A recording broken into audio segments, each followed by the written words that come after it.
Hey guys, it's Alexander Williamson here with the secret history living inside of your algae covered aquarium. Alright guys, we're talking about algae today. It's been requested of me, I should say, that I do a video where I talk about how to get rid of algae and not talk about how algae works or the history of algae or how the British Army traded algae for pearls and or some long drawn out story. Okay, so I'm gonna try my best to keep this just a do this and hopefully this will happen video. You're missing out on the whole picture, in my opinion, if you don't check out the bigger story and understand how these elements work. Because once you master the element of light, the element of water change, flow, filtration, stocking with the right creatures to eat the algae, you can totally skip out on most of the chemicals 95% of the time and be successful. So, here we go. Clean out the algae by hand, first step. Rip it out, get all that green hair algae off. Try to get it off the plants and stuff. If you leave this amount, that's fine. Something like that. Don't worry about it. Don't sweat it. You're not going to get it all unless you're insane, and you're probably going to damage all your plants in the process. So get it all off. Sometimes you can wait until it gets this thick, that turns into a clump, then you can kind of twirl it like a girl would twirl her hair, or a guy would twirl long hair, and you can get it to all stick together in a bigger ball than just having to pick little pieces. So do that, especially with this green algae. The next thing you want to do, water changes. 50% water change right off the top. If you have fish that can withstand it, if you have anything that you see in this tank, dun, dun, dun, dun, dun, dun, cories, endlers, guppies, danios, all sorts of fish, most of the fish, you can do that, and it won't kill them. Don't worry.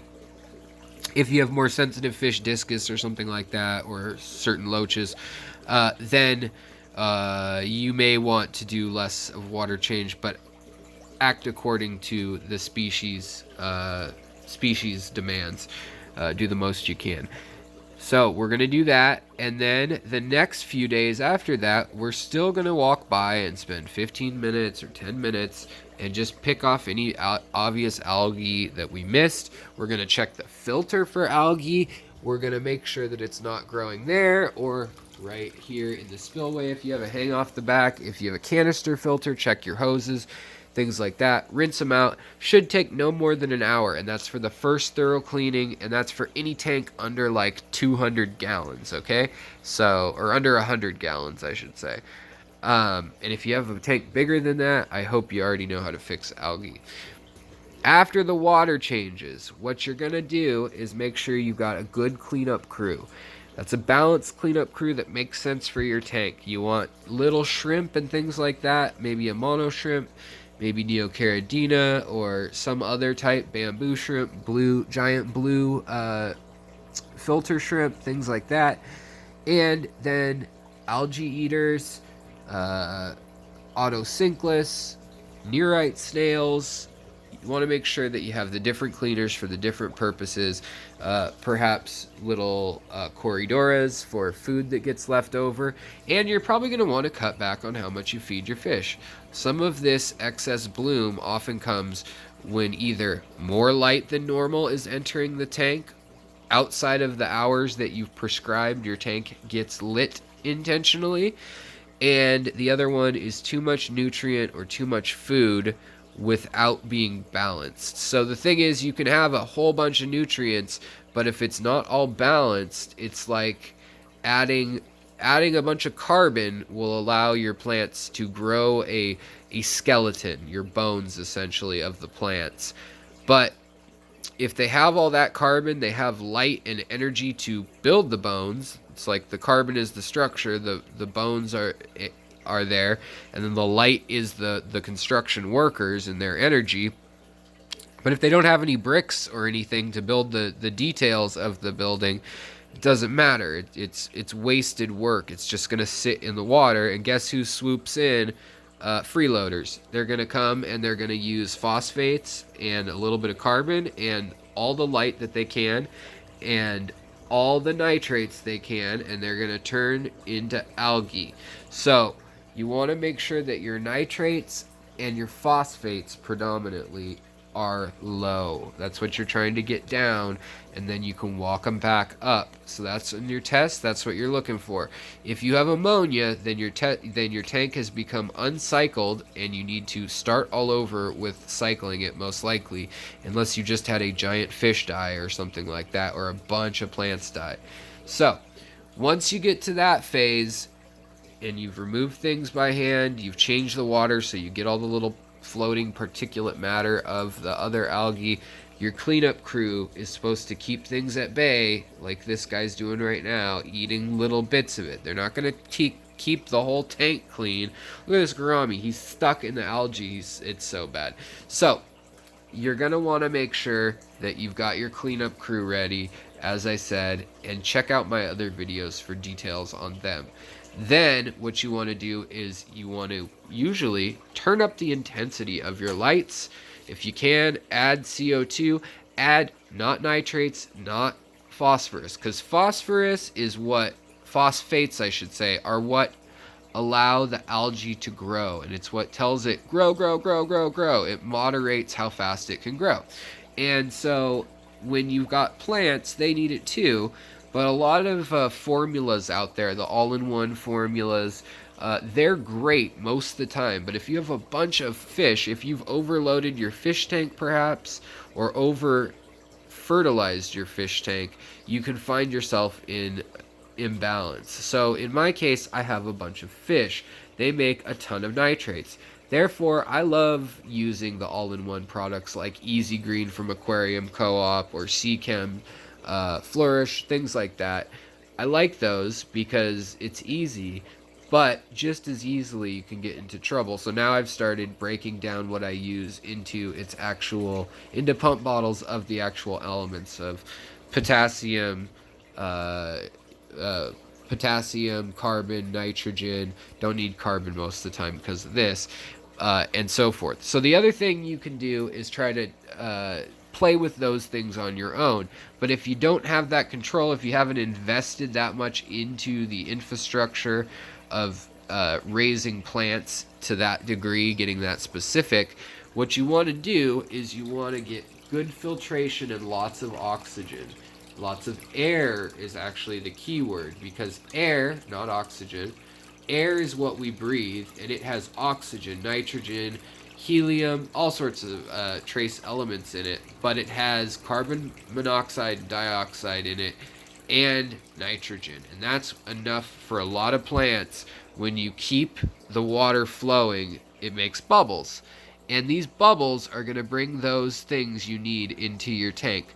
Also, your fish are going to make ammonia, which through the cycle of how you cycled your tank, your good bacteria, if you've got algae, you know that things are cycled properly, but they're going to cycle and create the proper nitrites for you, for your plants. So the air itself is actually a fertilizer, believe it or not, and that will hold things over. So between that and the flow they create, that will really help your tank oftentimes. The other thing that can really help is if you have a power head, put it here, aim it up, and so that it has this arc and then comes back in. That'll pick up oxygen, that'll create flow.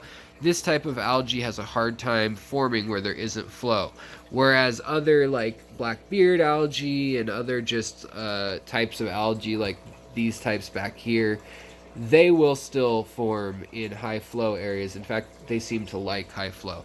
But you deal with them a different way, and we'll talk about that another time. Basically, just hydrogen peroxide kills them. All right, so after that, you can clean any of your hardscape that you want to, and you're going to do those water changes, 50% the next day, then 30%, then a 20%, then a 10%, and see if it's good. If that doesn't work, you go nuclear. So the nuclear option is you turn up your lights for 6 to 8 hours a day, put everything under a tarp, a blanket, couple blankets, so light isn't coming through. Might want to peek and see if it's dark enough. You want it really dark. And you can keep your lights on. Make sure they're not too hot with the blanket sitting right on them. Maybe prop something over it so you don't start a fire. But for 3 to 4 days, you don't even need to feed the fish. You just leave the lights on for 6 hours, and the ambient light from the room, like this much light in this room, if these lights weren't on, the algae would be growing from even a light bulb up in the center of the ceiling. Gives you hours and hours of algae growing while the plants are, and they can't compete. So what you want to do is eliminate that and black it out and use your lights. Now, if that doesn't work, you can stop using lights, stop using CO2, obviously, because you never want to use CO2 when it's dark in the tank. You're going to kill your fish, potentially. But if all that fails, you do a complete blackout. No light of any source, any type, at all for 3 to 5 days. You might want to feed your fish if it's been 5 days, but most fish will be okay. And then what you'll be left with is this off-color orange to yellow color algae that's gotten harder and crunchy, and hopefully your fish are eating it, or your filtration system has taken it up as it has broken apart into pieces. So I hope this helps you guys. There's a lot of information in there about different things you can try. You don't need to do all these things, but you can try some of them. Cutting back feeding, cutting back light. If you can cut back light a little bit and that helps, then great. But usually turning it up is what gives plants the boost to use the excess in the water. So it's all about, it's a very fine line between whether you want to give the plant steroids and fight it out with the algae, or whether you want to just give everyone a chill pill and see if you can chill algae slow enough that your cleanup crew can keep up with it. So that is the quickest I can possibly explain this without feeling like a jerk leaving a whole bunch out, and I almost feel that way still. But if you have any questions, go watch the other videos. This was as quick as I could say it. Alright guys, take care, have a great night, day, morning, whatever it is, and I will talk to you soon. Please, if you have extra ways where you like to fight the algae, and I'm not talking about chemicals, I don't want to hear about chemicals in this one. I like to use Flourish XL and just follow the cap, plus do all the other stuff I said if I have to resort to chemicals, but I haven't had to do that in a long time. 95% of the time, don't have to. Because it's just another variable that can go wrong. But leave me the way you like to fight algae, or if this has worked, if any elements of this have worked, put a comment down there and help each other out. If this link is needed by someone, especially since it's the #1 reason people leave the hobby is they get sick of having to clean algae, share a link. And if you learned something, you liked it, please also. Like, comment, share. Yeah, I said it all. That's all the stuff that you can do to help me.